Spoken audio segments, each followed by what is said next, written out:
Anak-anak buat sini apa di sana? Nggak ada kesana, balik-balik aja. Saya belum biasa di. Di sini aja ya, Pak. Bismillah, assalamualaikum warahmatullahi wabarakatuh.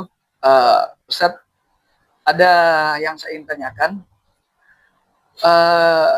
Ada yang mengatakan bahwa dakwah kita sekarang ini yang mendakwakan tentang tauhid, begitu juga untuk bagaimana menegakkan sunnah, ditengarai. Mereka mengatakan ditengarai bahwa ini sebuah dakwah yang seperti neo khawarij. Bagaimana untuk membantah subhat ini? Tafadhol Ustaz. Baik, alhamdulillah wassalatu wassalamu ala Rasulillah wa ala alihi wa ashabihi wa man wala amma ba'd. Ikhwani fillah wa akhwat rahmani wa rahmakumullah. Rasul SAW ketika berdakwah di kota Mekah menyeru umat kepada tauhid agar manusia beribadah hanya kepada Allah semata dan meninggalkan syirik kepada Allah. Rasul dituduh syairun majnun, penyair yang gila, sahir, dan lain seterusnya. Memang inilah sunnatullah bagi yang mengikuti jejak Rasul SAW dalam dakwah. Pasti ada caci makian, ada bulian, ada tuduhan-tuduhan dusta.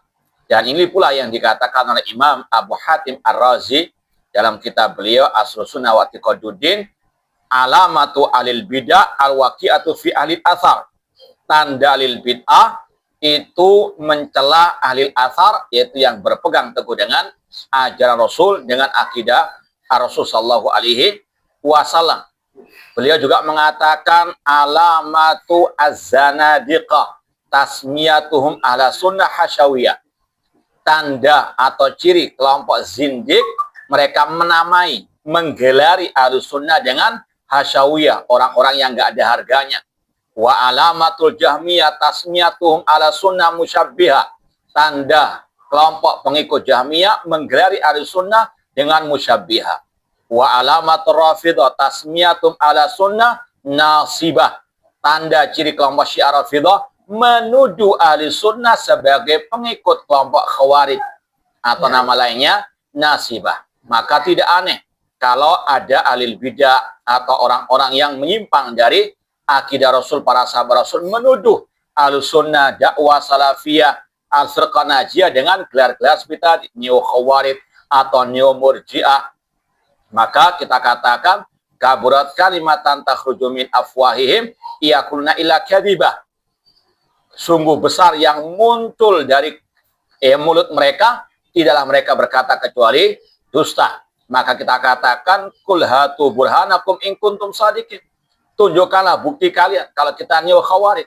Kalau mereka mau jujur, mau objektif, mereka akan bisa melihat bagaimana kiprah dakwah salafiyah dalam membantah khawarij, dalam kajian-kajian, dalam tulisan-tulisan. Ini sangat luar biasa. Namun memang inilah yang Allah firmankan, innaha la ta'mal absar walakin ta'mal qulub allati fis sudur. Bukan mata kepala mereka yang buta, namun mata hati mereka yang buta. Tidak bisa melihat kebenaran dakwah salafiyah yang paling terdepan dalam membantah kelompok al-khawarij, ya, sekali lagi dalam berbagai media-media mereka. Maka sekali lagi buktikan kalau kita dituduh ya neo khawarij atau dikatakan kita suka membid'ahkan yang mana. Kalau memang bid'ah, kenapa nggak dikatakan bid'ah? Ya, dan kita tidak semudah yang dituduhkan suka mengkafirkan individu ataupun kelompok dari kaum muslimin. Ya, kita dalam kajian mengatakan kalau memang itu perbuatan yang kufur, syirik sesuai dengan Al-Quran dan Sunnah, kita katakan itu syirik, itu kufur. Namun orangnya tidak bisa langsung kita vonis kafir sampai terpenuhi syarat-syarat pengkafiran. Dan Ahlussunnah pertengahan dalam segala hal.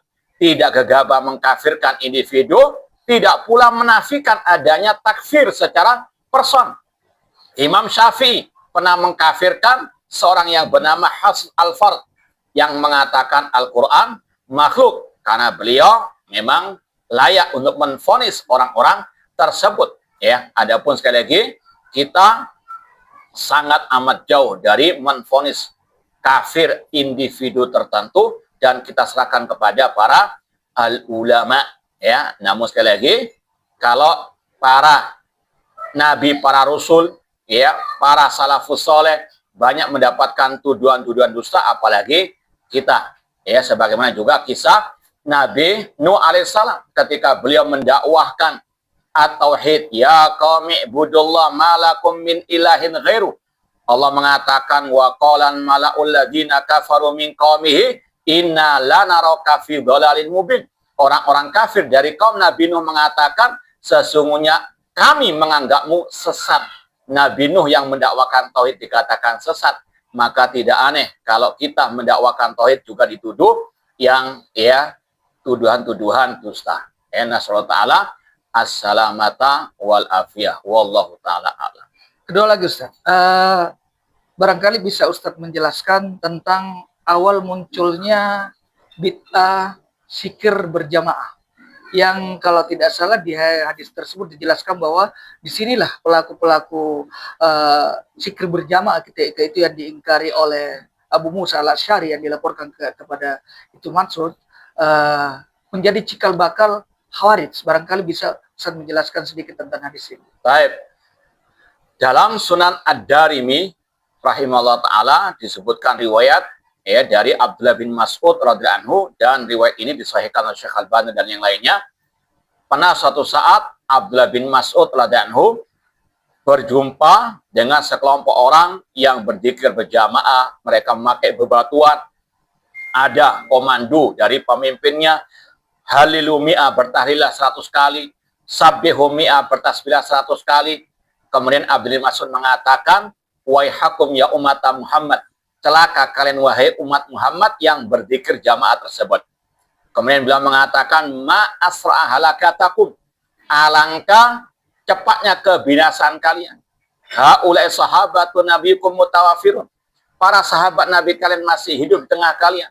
Wa hadithia bulam tablah, wa aniyatulam tuksar, pakaiannya Rasul masih belum usang, bejana Rasul masih belum pecah. Kemudian mereka menjawab, ya, atau Abdul Mas'ud mengatakan lagi, innakum la'ala millatin ahda min millati Muhammad aw muftatihud dhalalah. Kalian yang berzikir jamaah ini cuma punya dua kemungkinan. Kalian yang merasa lebih mendapatkan petunjuk daripada Rasul, atau kalian memang sengaja membuka pintu kesesatan. Kemudian mereka mengatakan, ya Abu Abdurrahman, ma aradna ilal khair. Wahai Abu Abdurrahman, tidaklah kami berzikir jamaah tersebut kecuali niat kami baik. Maka kata Abdullah Mas'ud, kam min muridil lil khailan yusibah. Berapa banyak orang yang niatnya baik namun tidak kesampaian kebaikan tersebut karena salah caranya. Kemudian kata perawi riwayat ini, mereka yang berzikir jamaah tersebut yuta'inuna yauman nahrawan. Mereka inilah yang memerangi kami ketika perang Nahrawan antara Ali dan kelompok Al-Khawarij. Mereka di belakang kelompok Al-Khawarij. Jadi inilah yang dikatakan oleh Imam Al-Barbahari, ihdar sigharal muhdatsat fa innaha takunu kibaran. Hati-hati dengan bid'ah yang kecil-kecil karena itu akan membesar. Ini contohnya kata Pak ulama, zikir jamaah menjadi bid'ahnya kelompok Al-Khawarij. Dan ini sekali lagi yang menceritakan perawi kisah tersebut yang mengalami langsung kejadian tersebut. Wallahu ta'ala. Jadi dapat dipahami juga bahwa hadis ini menunjukkan bahwa diingkarinya zikir berjamaah yang banyak dilakukan oleh saudara-saudara kita sekarang ini.